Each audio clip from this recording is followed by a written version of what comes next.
Let's go back to the beginning. पण आता पुन्हा आता सुरुवातीला जाऊ. God's plan. देवाची योजना. His kingdom here on earth. त्याचं राज्य इथे. God has chosen a people. देवाने लोकांना निवडलं. The Hebrew. आणि इब्री लोकांना. And in the book of Exodus he says, he tells Moses, you go and tell Pharaoh, Israel is my son. आणि ऐका, निर्गम मध्ये आपण पाहतो की परमेश्वर मोशेला सांगतो, फारोकडे जा, त्यांना सांग हे लोक माझे निवडलेले लोक आहेत. So let's look at God's vision. म्हणून आता देवाचं दृष्टांताकडे To establish his kingdom here on earth. त्याचं दृष्टांत काय? इथे त्याचं राज्य काय करायचंय? Then प्रस्थापित करायचंय. He chooses the people called the Hebrews, the Jews, the children of Israel. आणि ते प्रस्थापित करण्यासाठी त्यानं इस्रायलच्या लोकांना निवडलेलं आहे. And after that he says, now I'm giving you a land. आणि त्यानंतर तो काय म्हणतो, मी तुम्हाला निवडलं, आता मी तुम्हाला काय देईन? भूमी देईन. And that land will be yours forever and ever from generation to generation. ती भूमी पिढ्यानपिढ्या तुमचीच राहील. But why? पण का तुमचीच का? Because of his plan to establish his kingdom here on earth. त्याचं कारण हे की येथे पृथ्वीवरती देवाला स्वर्गामध्ये जसं राज्य आहे तसं प्रस्थापित करायचं आहे. So after giving it to them or promising it to them, he says, now remember one thing. आणि म्हणून त्यांना भूमी दिल्यानंतर आता तो त्यांना काय? You cannot sell the land because that land is mine. Why is it God's land? Because he's going to establish his kingdom here on earth at Jerusalem through the Lord Jesus Christ. तो काय म्हणतो की त्या ठिकाणी ही भूमी का विकली जाऊ नये, कारण ही माझी आहे, इथे मी माझं राज्य प्रस्थापित करणार आहे. You may be interested in knowing even today, आज देखील nobody can sell land in Israel. ऐका, आज देखील इस्रायलमध्ये कोणीही जमिनीचा तुकडा पण विकू शकत नाही. Buy it also. तुम्ही त्या ठिकाणी जाऊन जागा विकत घेऊ शकत नाही. On the basis of this very word, या वचनाच्या आधारे तिथे तुम्ही जागा विकत घेऊ शकत नाही. only on a lease. फक्त तुम्ही भाड्याने घेऊ शकता जागा. Now let's move ahead. पुढे जाऊया आपण.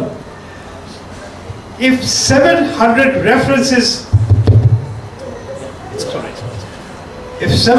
references in the Bible are about Aliyah, पवित्र शास्त्रामध्ये 700 पेक्षा जास्त रेफरन्सेस आलिया या शब्दाबद्दल आहेत.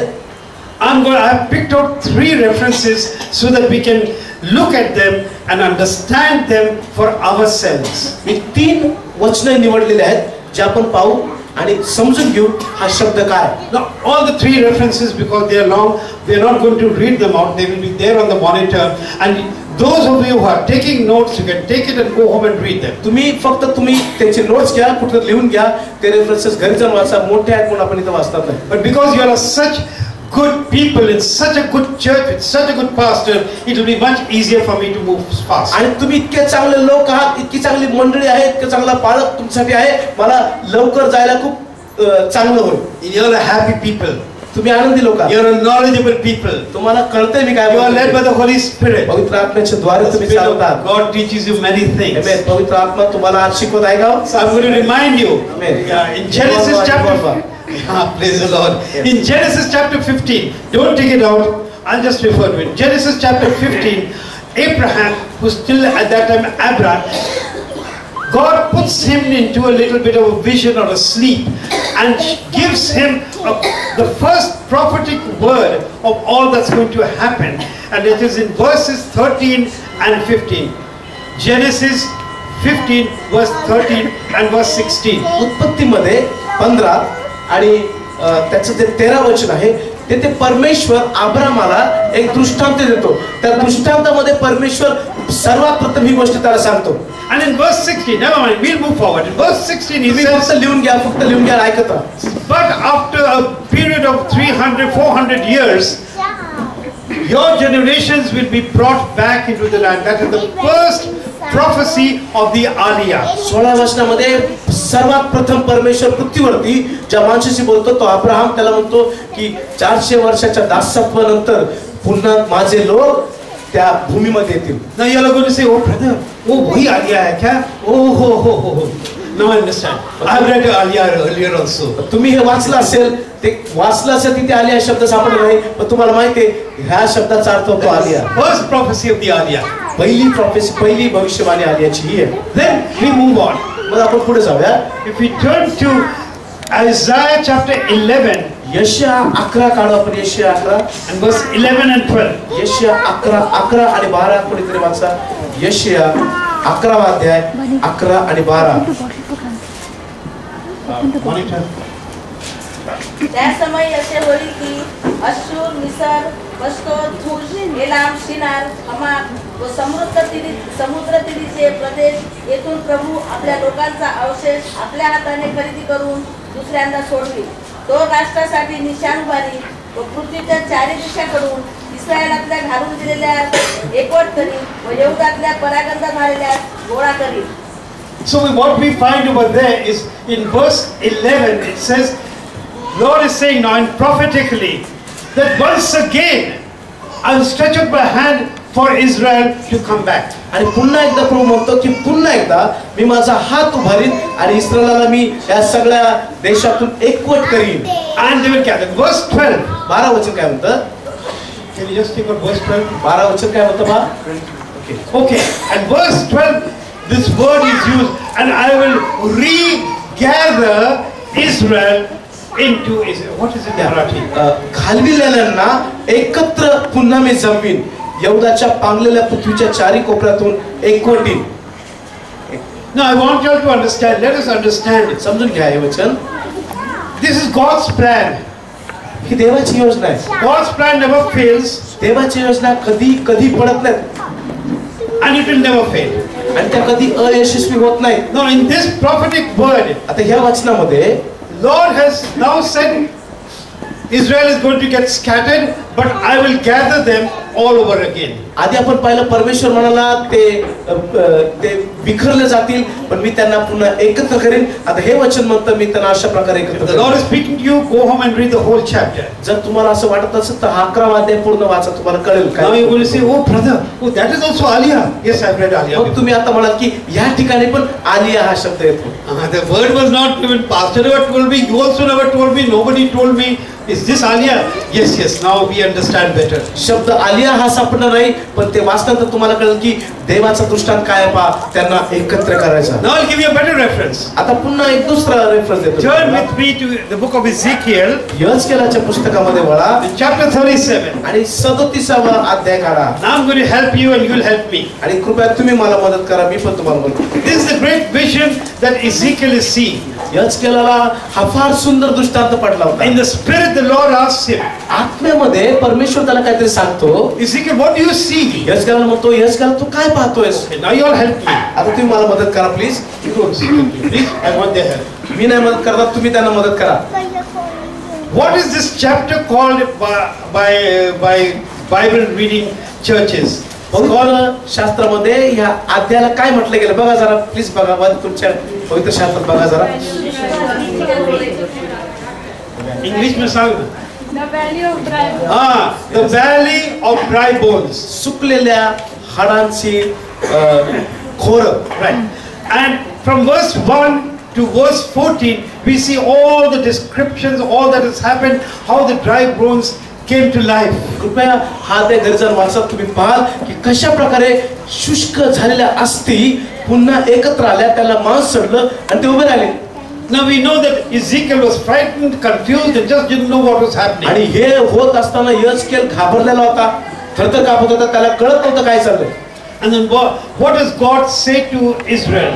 Or to Ezekiel? यहेजकेलाला प्रभू काय म्हणतोय वचनामध्ये? He said, this is what? काय म्हणतो तुम्ही वाचलं का? This is Israel. तो म्हणतो हे This is the nation of Israel. हे जे शुष्क झालेल्या हे जी हाड आहे ती एकत्र आली, ती म्हणजे इस्रायलाचे घराणे आहे. Now I want you to put yourself there. आता माझी इच्छा आहे तुम्ही तुमच्या स्वतःला तिथे टाका. God is speaking to Israel and saying, these bones are Israel. परमेश्वर यहेजकेलाला सांगतो हे सगळे अस्थी पडलेले आहेत ना, हे इस्रायल आहेत. Then he says, prophesy And then we know various things happen, and it says this became a big what? What did it become? A big army. And a Sena. What does the Sena do? What does the army do? It conquers. आणि त्यावेळेस जज केलेला तो म्हणतो तू आता ह्यांच्यावर बोल, आणि बोलल्यानंतर ते उभे राहतात एक सैन्य म्हणून, आणि सैन्य काय करतं? युद्ध करतं. Now at what period of time is God speaking to Ezekiel? हा कोणता काळ आहे? ज्या काळामध्ये यहेजकेल बोलतो? About 700, 750, 100 years before Jesus Christ. येशू ख्रिस्त जन्मण्याच्या आधी 750 वर्ष आधी हे झालेलं आहे. The prophecy, भविष्यवाणी, one of the strongest prophecies of the Aliyah. प्रियांनो, Alia ह्या शब्दाबद्दल सर्वात मोठी जर भविष्यवाणी असेल तर ती ह्या अध्यायात आहे. Now just for us to understand, why is it called the valley of dry bones as a prophecy?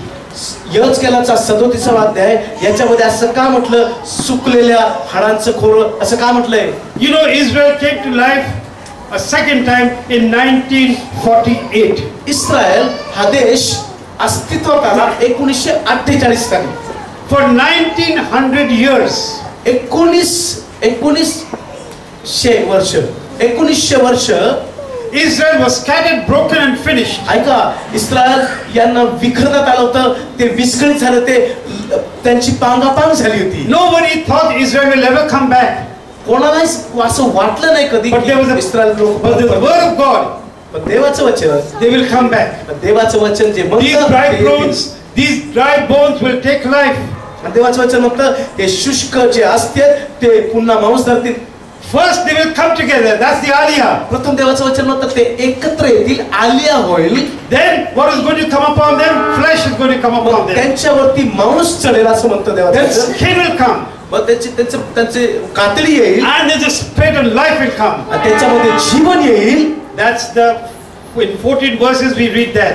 14 वचन म्हणतं त्यांच्यामध्ये जीवन येईल. 1948 Israel came together. 1948 साली Dead people, 1900 years. 1900 वर्ष जे मेलेलं ते जिवंत झालं. But there was an Aliyah prophecy and God fulfilled आणि it. आलिया शब्द 1948 साली पूर्ण झाला.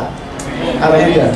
Israel came back to life. Israel पुन्हा जिवंत झालं. Now again, why dry bones? हा शुष्क भूमी.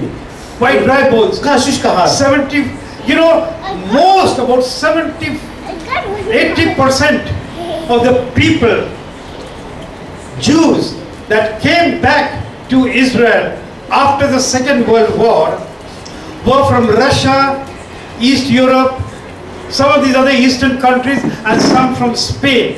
Very few came from UK, USA and other affluent countries. ऐका, 70 ते 80% लोक जे इस्रायल देश 1948 साली उगम पावला त्यावेळेस जेव्हा परत आले तेव्हा ते रशिया आणि युरोप या ठिकाणाहून आले. अमेरिका आणि इतर ठिकाणून खूप कमी लोक आले. Why dry bones? का शुष्क हाडं? They came back ते परत आले because they had no option, because they were forced under the circumstances, because 6 million Jews had been massacred in Germany. प्रियानो, तुम्हाला सांगू द्या, 6 लाख यहुदी लोकांना एकट्या जर्मनीमध्ये मारून टाकलं होतं. In Germany alone. जर्मनीमध्ये 6 लाख फक्त यहुदी लोकांना मारून टाकण्यात आलं. Now you will be interested in knowing, because I studied this as a subject Israel. 75% Jewish historic writers have recorded this. 75% of the Jews that were killed in Germany had an opportunity to go to Israel before Second World War, but they did not go. And of the 6 million that were killed, 75% could have been saved, but they were destroyed because they did not go to Israel. It's very interesting. Sometimes But you understood the point. I got it. दुसरं महायुद्ध, आहात तुम्ही माझ्याबरोबर? त्यांच्याबरोबर आहात का? माझे नाही, त्यांच्याबरोबर आहात. दुसरं महायुद्ध होण्याच्या आधी 6 लाख लोकांपैकी 80% लोक परत जाऊ शकत होते इस्रायलमध्ये आणि शांतीने आनंदाने राहू शकले असते. ते गेले नाहीत, म्हणून त्यांना दुसऱ्या महायुद्धामध्ये मारण्यात आलं. 6 लाख लोक. They could have been saved. क्षमा करा, 6 लाख नाही, 60 लाख लोक. 60 lakhs. थँक्यू. 60 लाख लोक. 60 लाख लोक म्हणजे काय झालं? Of that 75% could have been saved. 75% 60 lakh लोकांमधून 75% लोक वाचले असते जर गेले असते तर. Had they gone to Israel, जर इस्रायल मध्ये गेले असते तर. had they gone to what the Muslim call their Hajj, जसं मुस्लिम लोक हजला जातात तसं जर इस्रायल मध्ये गेले असते तर वाचले असते. still their Hajj was there, they had to go there. They didn't go. 75% lives would have been saved. 75% लोक 60 लाख लोकांना 75% वाचले असते तर इस्रायल मध्ये परत गेले असते. Now there is a big question. आता मोठा प्रश्न आहे. Why did God allow such a high, more than 4.5 million Jews to die because they didn't go? Why did God allow it? ऐका, 40 ते 45 लाख लोक त्या युद्धामध्ये मरण पावले. देवानी ते का मारू का दिले? देवानी परमेश्वराने का त्याच्यामध्ये मध्यस्थी का नाही केली? Will you help me? तुम्ही मला मदत करता का? आता Help me answer that question. कृपया मदत करा. का? Why? का? Why did God allow that to happen? का परमेश्वराने ते होऊ दिलं? प्रभूने त्याच्यामध्ये मध्यस्थी का नाही केली? 40-45 लाख लोक If you got an answer, put up your hand quickly, otherwise I'll give you. आहे का तुमच्याकडे उत्तर? हात वर करा. He's got the answer. Because the Aliyah, yes brother, you had it? No. They didn't have faith. That's what he says. No. Why did God allow 4.5 million people to die like that? ऐका प्रियानो. Okay. Yes. Because they did not obey word. They didn't go to Israel.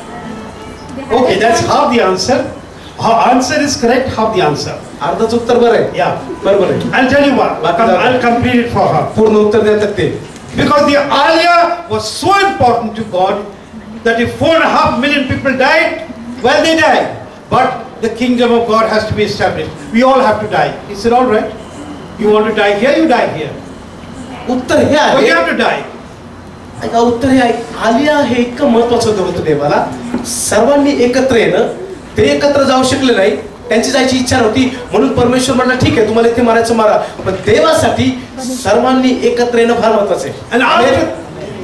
And after that there was a big exodus number 2 into Israel. आणि मग प्रियांनो तुम्हाला सांगू द्या पहिलं निर्गम कुठे सापडतं? देवाच्या वचनात.